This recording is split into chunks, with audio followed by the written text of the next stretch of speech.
Hi hello నమస్తే, welcome to our YouTube channel Jai Prajarajyam 2029.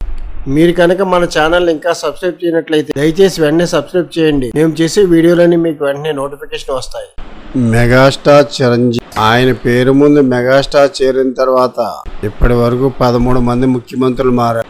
ఆయన అదే చరిష్మాతో మెగాస్టార్ గా ఉన్నారు.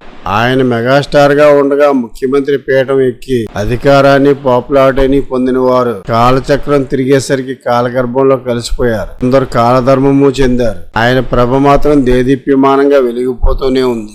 అలాంటి మెగాస్టార్ చిరంజీవి విడుదల చేసిన ఒక పత్రికా ప్రకటన ఆంధ్రప్రదేశ్ రాజకీయాలను ఒక్క కుదిపిందనే చెప్పారు. అధికార ప్రతిపక్ష పార్టీలకు అంతకు మించి మీడియాకు ఇదే ప్రధాన టాపిక్ అయిపోయింది. ఆంధ్రప్రదేశ్ అసెంబ్లీలో మాజీ మంత్రి కామినేని శ్రీనివాస్, నటుడు హిందూపురం ఎమ్మెల్యే బాలకృష్ణల ప్రస్తావనలో తన పేరు రావడం గురించి మెగాస్టార్ ఈ ప్రకటన విడుదల చేశారు. శాంతి భద్రతలపై జరిగిన చర్చలో కామినేని శ్రీనివాస్ గత ప్రభుత్వ హయాంలో వైఎస్ జగన్ సినీ ప్రముఖులను అవమానించారని ప్రస్తావించారు. ఈ సందర్భంగా కామినేని జగన్ ని విమర్శిస్తూ మెగాస్టార్ చిరంజీవిని ఎలివేట్ చేస్తూ మాట్లాడారు. ఇది నటుడు బాలకృష్ణకు మంటగా అనిపించినట్లుంది.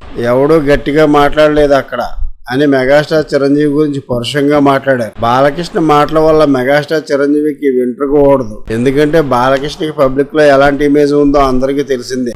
గతంలో ప్రధాని నరేంద్ర మోడీ గురించి కూడా బాలకృష్ణ చాలా అసభ్యంగా మాట్లాడారు. అంతేకాదు బాలకృష్ణ తాను ఒక మానసిక రోగినని స్వయంగా ఆయనే ఒక సర్టిఫికెట్ ను కోర్టుకు సబ్మిట్ చేసి ఉన్నారు. గతంలో 2004 సంవత్సరంలో బాలకృష్ణ నివాసంలో కాల్పులు జరిగి సినీ నిర్మాత బెల్లంకొండ సురేష్, జ్యోతిష్కుడు సత్యనారాయణ చౌదరి తీవ్రంగా గాయపడిన సంఘటన అప్పట్లో రాష్ట్రంలో పెను సంచలనం సృష్టించింది. ఈ కాల్పుల ఘటన జరిగిన వారం రోజుల తర్వాత బాలకృష్ణ ఇంటి వాచ్మెన్ అనుమానాస్పద స్థితిలో మరణించాడు. ఆ అనుమానాస్పద మృతి కేసు ఏమైందో కూడా తెలియదు. ఇలాంటి చరిత్ర ఉన్న బాలకృష్ణ మాట్లాడే మాటలకు విలువ ఏముంటుంది? కాకపోతే బాలకృష్ణ ఈ చర్య ద్వారా తనను తాను తీవ్రంగా నష్టపరుచుకున్నారు. కూటమి ప్రభుత్వానికి నష్టం కలిగించారు. మెగా ఫ్యాన్స్, జనసేన శ్రేణులు బాలకృష్ణపై ఒక రేంజ్ లో ఫైర్ అవుతున్నాయి. బాలకృష్ణపై విపరీతమైన ట్రోలింగ్ నడుస్తోంది. పలువురు ప్రముఖ రాజకీయ విశ్లేషకులు సైతం బాలకృష్ణ తీరును తప్పుపడుతున్నారు. అసెంబ్లీలో మాట్లాడే పద్ధతేనా అది అని విమర్శిస్తున్నారు. తెలుగుదేశం పార్టీ మద్దతు మీడియా కూడా బాలకృష్ణను విమర్శించడం గమనార్హం. ఈ చర్య ద్వారా 2004లో బాలకృష్ణ ఇంట్లో కాల్పుల ఘటన, బాలకృష్ణ మెంటల్ సర్టిఫికెట్ విషయం ఇప్పుడు మళ్ళీ ప్రచారంలోకి రావటం బాలకృష్ణ తనకు తాను చేసుకున్న నష్టం.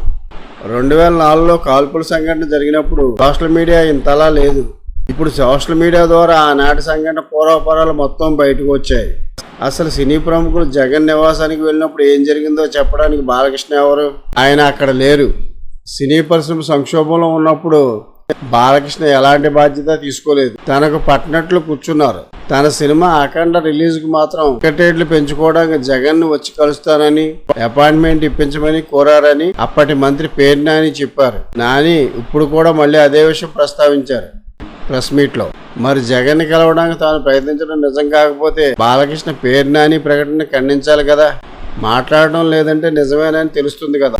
మరి తన సినిమా టికెట్ రేట్ల గురించి తాను ఒక్కడే జగన్ ని కలుస్తానని అడిగిన బాలకృష్ణ ఏ మొహం పెట్టుకుని మెగాస్టార్ గురించి మాట్లాడతారు? మెగాస్టార్ ఇండస్ట్రీ మొత్తం గురించి వెళ్లారు. ప్రభాస్ ని తీసుకువెళ్లారు, మహేష్ ని తీసుకువెళ్లారు, రాజమౌళిని తీసుకువెళ్లారు. మొత్తం అందరి సినిమాలకు లబ్ధి చేకూరేలా జగన్ ను ఒప్పించగలిగారు. ఆ సంఘటన వల్ల మెగాస్టార్ కి అవమానం జరిగిందా లేదా అన్న విషయం పక్కన పెడితే సినిమా ఇండస్ట్రీ అంతటికి మేలు కలిగింది. టికెట్ రేట్లు దారుణంగా తగ్గించేయడం వల్ల వచ్చిన ఇబ్బంది తొలగిపోయింది. సమస్య వచ్చినప్పుడు మూల దాక్కుని ఇప్పుడు తన బావ ముఖ్యమంత్రిగా ఉన్నారని రంకెలు వేస్తే అక్కడ ఈ ప్రభుత్వం రావడానికి కీలక పాత్రధారి డీసీఎం ఉన్నారు. ఆయనకి తిక్కరేగితే మామూలుగా ఉండదు.